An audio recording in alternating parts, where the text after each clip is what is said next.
सुंदरकांड का एक प्रसंग। मैं न होता तो क्या होता। हनुमान जन्मोत्सव के पावन अवसर पर सभी को अनंत शुभकामनाएं। इसी पावन अवसर पर सुंदरकांड में से एक प्रसंग यहाँ पर अवश्य याद आता है। मैं ना होता तो क्या होता। सभी भक्तजनों ने सुंदरकांड के सभी प्रसंग अवश्य पढ़ने चाहिए। उसमें से ही एक महत्वपूर्ण है, मैं ना होता तो क्या होता। अशोका वाटिका में जिस समय रावण क्रोध में भरकर तलवार लेकर सीता मां को मारने के लिए दौड़ पड़ा, तब हनुमान जी को लगा कि इसकी तलवार छीनकर इसका सिर काट लेना चाहिए। किंतु अगले ही क्षण उन्होंने देखा मंदोदरी ने रावण का हाथ पकड़ लिया। यह देखकर वे गदगद हो गए। वे सोचने लगे, यदि मैं आगे बढ़ता तो मुझे भ्रम हो जाता कि यदि मैं न होता तो सीता जी को कौन बचाता। बहुधा हमको ऐसा ही भ्रम हो जाता है, मैं न होता तो क्या होता। परंतु ये क्या हुआ, सीता जी को बचाने का कार्य प्रभु ने रावण की पत्नी को ही सौंप दिया।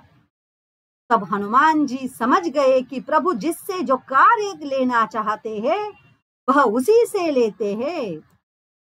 आगे चलकर जब त्रिजटा ने कहा कि लंका में बंदर आया हुआ है और वह लंका जलाएगा, तो हनुमान जी बड़ी चिंता में पड़ गए कि प्रभु ने तो लंका जलाने के लिए कहा ही नहीं है, और त्रिजटा कह रही है कि उन्होंने स्वप्न में देखा है एक वानर ने लंका जलाई है।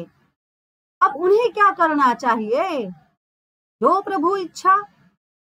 जब रावण के सैनिक तलवार लेकर हनुमान जी को मारने के लिए दौड़े, तो हनुमान ने अपने को बचाने के लिए तनिक भी चेष्टा नहीं की।